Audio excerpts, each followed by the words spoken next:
সবাইকে স্বাগত। আপনারা যারা পরীক্ষা দিবেন আপনাদের পরীক্ষাটি লিখিত হবে। আমি আবারও বলতেছি, আপনারা যারা পরীক্ষা দিবেন আপনাদের পরীক্ষাটি লিখিত হবে।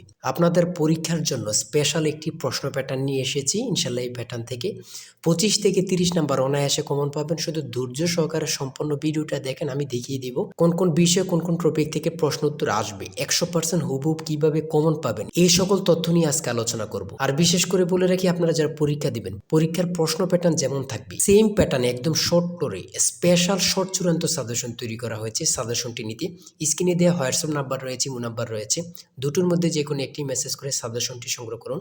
সাজেশনের মূল্য মাত্র 100 টাকা। আমি বলি অবশ্যই যারা যারা পরীক্ষা দিবেন প্রত্যেকে সাজেশনটি সংগ্রহ করবেন। যারা চাকরির কারণে, কাজের কারণে অথবা পড়ালেখা একটু দুর্বল, প্রত্যেকে সাজেশনটি সংগ্রহ করবেন। ইনশাল্লাহ আপনারা পরীক্ষায় পাশ করবেন।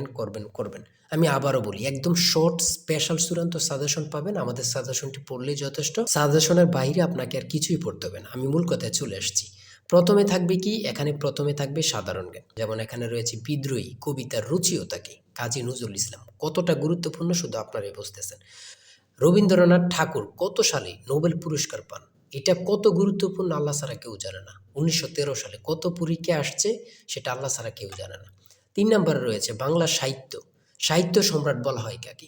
বাংলা সাহিত্যে সাহিত্য সম্রাট কাকে বলা হয়? বঙ্কিমচন্দ্র চট্টোপাধ্যায়কে। তারপরে রয়েছে 4 নম্বরে বাংলা ভাষায় প্রচলিত 2টি চীনা শব্দ লিখুন। চীনা শব্দ লিখেন, অর্থাৎ আমরা যে ভাষাগুলো প্রতিনিয়ত বলতেছি এই 2টা ভাষা, যেমন চা, চিনি, যেমন এগুলো আমরা মনে করতেছি অনেকে যে এগুলো বাংলা না, এগুলো বাংলা শব্দ না, এগুলো হচ্ছে চীনা শব্দ। ঠিক আছে। বাংলা ভাষায় শব্দসমূহ অর্থ অনুসারে কত প্রকার? 3 প্রকার। বাংলা ভাষার শব্দসমূহ অর্থ অনুসারে কত প্রকার? 3 প্রকার। সন্ধি বিচ্ছেদ থেকে থাকবে। দেখেন, সন্ধি বিচ্ছেদ থেকে আমি যে প্রশ্ন উত্তরগুলো নিয়ে এসেছি এগুলো খুবই গুরুত্বপূর্ণ, আপনাদের পরীক্ষা আসবে। ঠিক আছে। সন্ধি বিচ্ছেদ থেকে দেখেন হিমালয়, গবেষণা, পরীক্ষা, দিগন্ত, এখান থেকে আপনারা 2 মার্ক কমন পাবেন। এই সন্ধি বিচ্ছেদ থেকে আমি বলে দিলাম। তাই বলি অবশ্যই আমাদের চ্যানেলটি সাবস্ক্রাইব ও পেজটি ফলো দিয়ে রাখবেন। কেন? পরীক্ষার নোটিশ, পরীক্ষার রেজাল্ট, পরীক্ষার প্রশ্ন সমাধান, যাবতীয় সকল তথ্য সবার আগে আমরা ভিডিও আপলোড দিয়ে রাখি। আপনি যদি চ্যানেলটি সাবস্ক্রাইব, পেজটি ফলো দিয়ে রাখেন, সবার আগে চলে যাবে আপনার কাছে নোটিফিকেশন। মনে করেন আপনি পরীক্ষা দিয়েছেন, পরীক্ষার প্রশ্ন সমাধান দেখিয়ে দিব, তারপরে রেজাল্টের অপেক্ষা করা লাগবে না, আমাদের চ্যানেলে পেয়ে যাবেন, সকল তথ্য পেয়ে যাবেন, এবং কি নতুন নতুন চাকরির তথ্য পেয়ে যাবে। সার্কুলার দেওয়ার সাথে সাথে আমাদের চ্যানেলে আপলোড দেওয়া হবে। আপনি শুধু আমাদের চ্যানেলটি সাবস্ক্রাইব, পেজটি ফলো দিয়ে রাখলে সবার আগে চলে যাবে আপনার কাছে নোটিফিকেশন। তাই অবশ্যই চ্যানেলটি সাবস্ক্রাইব, পেজটি ফলো দিয়ে আমাদের মেম্বার সদস্য হয়ে আমাদের সাথেই থাকবেন। আপনারা যারা যারা পরীক্ষা দিবেন, আমি বিশেষ করে বলি রাখি, 100 টাকা কিন্তু বড় কথা না। আপনারা প্রত্যেকে সাজেশনটি সংগ্রহ করবেন। ইনশাল্লাহ এই সাজেশনের বাইরে আপনাকে আর কিছুই দেখতে হবে না। তারপরে কারক ও বিভক্তি নির্ণয় করুন। কারক ও বিভক্তি নির্ণয় করুন। শুদ্ধ বানান থেকে থাকবে। শুদ্ধ বানান লিখুন। এখানে 4টা দেওয়া আছে, 4টার জন্য 4 নাম্বার। এক কথায় প্রকাশ করুন, আল্লাহকে বিশ্বাস করে না যে নাস্তিক। চিরকাল, দরিয়া স্থায়ী, চিরস্থায়ী। এখানে প্রত্যেকটা প্রশ্ন খুবই গুরুত্বপূর্ণ। অর্থসহ বাক্য রচনা করুন। প্রত্যেকটা প্রশ্নের মান কিন্তু 1 করে। ঠিক আছে। তারপরে ট্রান্সলেট থাকবে। আপনাদের পরীক্ষায় ট্রান্সলেট থাকবেই, 100% শিওর ট্রান্সলেট থাকবে। ঠিক আছে। এখানে ট্রান্সলেটগুলো দেওয়া রয়েছে, খুবই গুরুত্বপূর্ণ। ঠিক আছে। তারপরে থাকবে আপনাদের শর্ট করে একটি প্যারাগ্রাফ থাকবে। শর্ট করে একটি প্যারাগ্রাফ, অথবা 5টা সেন্টেন্স লিখতে বলবে, অথবা 7টা সেন্টেন্স লিখতে বলবে। যেমন মাই কান্ট্রি সম্পর্কে লিখতে বলছে, এখানে প্যারাগ্রাফ থাকবে। এই প্যারাগ্রাফটা পারলে আপনাদেরকে 5 নাম্বার দেওয়া হবে। ঠিক আছে। এখানে কিন্তু সমাধান সহ দেওয়া আছে, আর আমাদের প্রত্যেকটা প্রশ্নের সমাধান, ব্যাখ্যা ও সমাধান সহ পেয়ে যাবেন। আসল শর্ট চূড়ান্ত সাজেশনটা কিন্তু এই নাম্বার হোয়াটসঅ্যাপ, ইমো আছে, ওখানে মেসেজ করে সাথে সাথে সংগ্রহ করুন। এদিক দিয়ে কিন্তু প্যারাগ্রাফটা সমাধান সহ দেওয়া আছে, আপনারা দেখে নেন। মেক সেন্টেন্স, এখানে 5টা দেওয়া আছে, 5টার জন্য 5 নাম্বার। প্রিপোজিশন থেকে থাকবে। আমি বারবার বলে রাখি, ইংরেজি পার্ট থেকে প্রিপোজিশন থেকে আপনার থাকবে।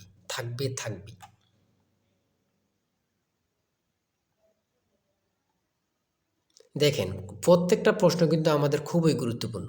সিলিন্ডারের বিডিসি এবং টিডিসি বলতে কি বোঝায়? এই যে আমরা সিলিন্ডার ব্যবহার করি, এগুলো সম্পর্কে আসছে। ইঞ্জিন ঠান্ডা করার প্রক্রিয়া কত প্রকার ও কী কী? ইঞ্জিন ঠান্ডা করার প্রক্রিয়া কত প্রকার, কী কী? 2 প্রকার, একটা হচ্ছে বায়ু প্রবাহ আর একটা হচ্ছে তরল প্রবাহ। হ্যাঁ। তারপরে গণিত থেকে রয়েছে 35 লিটার অকটেন ও পেট্রোল মিশ্রণে পেট্রোল ও অকটেনের অনুপাত 4:3। এতে আর কত অকটেন মিশালে পেট্রোল ও অকটেনের অনুপাত 4:5 হবে। এখানে প্রত্যেকটা প্রশ্নের কিন্তু সমাধান সহ দেয়া আছে, ব্যাখ্যা সহকারে সমাধান সহ দেয়া আছে। জ্বালানি তেলের মূল্য 25% বৃদ্ধি পাওয়ায়, এই প্রশ্নটা কত পরীক্ষায় যে আসছে আল্লাহ ছাড়া কেউ জানে না। বৃদ্ধি পাওয়ায় তেলের ব্যবহার এমনভাবে কমানো হলো যেন তেল বাবদ ব্যয় বৃদ্ধি পেল না। গাড়ির মালিক তেলের ব্যবহার শতকরা কত কমালো? এখানে দেখছেন কতটা গুরুত্বপূর্ণ। এখানে কিন্তু সমাধান সহ দেওয়া আছে, আপনারা দেখে নিন। প্রত্যেকটা গণিত প্রশ্নের মান কিন্তু পাস করে, প্রত্যেকটা গণিত প্রশ্নের মান কিন্তু পাস করে, ঠিক আছে। 20 নম্বরে রয়েছে বাংলাদেশের দীর্ঘতম নদীর নাম কি?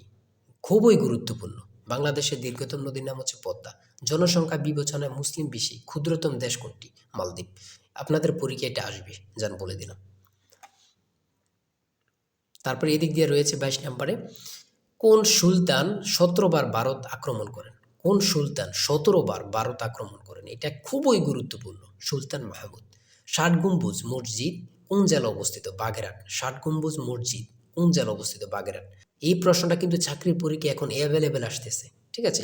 বাংলাদেশ বিমানের স্লোগান কি? বাংলাদেশ বিমানের স্লোগান কি? আকাশে শান্তির নীড়, আকাশে শান্তির নীড়। গণচীনের প্রতিষ্ঠাতা কি? গণচীনের প্রতিষ্ঠাতা হচ্ছে মাও সেতুং, মাও সেতুং। আধুনিক মালয়েশিয়ার প্রতিষ্ঠাকে, আধুনিক মালয়েশিয়ার প্রতিষ্ঠাতাকে? Mahathir Mohamad, Mahathir Mohamad. BRTA, BRTA এর পূর্ণরূপ কি? Bangladesh road transport authority, Bangladesh road transport authority. পূর্ণরূপ থেকে আপনাদের প্রশ্ন উত্তর থাকবে, এটা ধরে নেন, ঠিক আছে, আমি বলে রাখি। তারপরে 29 নম্বরে রয়েছে বাংলাদেশের চিংড়ি সম্পদকে কি বলা হয়? হোয়াইট গোল্ড, যেটা সাদা সোনা। বাংলাদেশের চিংড়ি সম্পদকে কি বলা হয়? হোয়াইট গোল্ড, সাদা সোনা। এই প্রশ্নটি আপনাদের পরীক্ষা আসবে, যান বলে দিলাম। তারপরে 30 নম্বরে রয়েছে নীল নদের দেশ কোনটি? নীল নদের দেশ কোনটি? মিশর। নীল নদের দেশ কোনটি? মিশর। দুটি ইলেকট্রিক গাড়ির নাম বলো, দুটি ইলেকট্রিক গাড়ির নাম বলো। বাংলাদেশের রেলওয়ে কয়টি অঞ্চলে বিভক্ত? বাংলাদেশের রেলওয়ে কয়টি অঞ্চলে বিভক্ত? দুটি। তারপরে রয়েছে পরিবিবির মাজার কোথায় অবস্থিত? পরিবিবির মাজার কোথায় অবস্থিত? লালবাগ কেল্লা, ঢাকা। পরিবিবির মাজার কোথায় অবস্থিত? লালবাগ কেল্লা, ঢাকা। চলন বিল কোন জেলা অবস্থিত? চলন বিল কোন কোন জেলা অবস্থিত? নাটোর, সিরাজগঞ্জ, পাবনা। চলন বিল কোন কোন জেলা অবস্থিত? নাটোর, সিরাজগঞ্জ, পাবনা। আমি বলি প্রশ্নটি আপনাদের পরীক্ষা আসবে। বাংলাদেশের রেলওয়ে কয়টি অঞ্চলে বিভক্ত? এটা কিন্তু গুরুত্বপূর্ণ। চলন বিল কোন কোন জেলা অবস্থিত? এটাও কিন্তু গুরুত্বপূর্ণ, ঠিক আছে। এই প্রশ্ন উত্তরগুলো কিন্তু খুবই গুরুত্বপূর্ণ।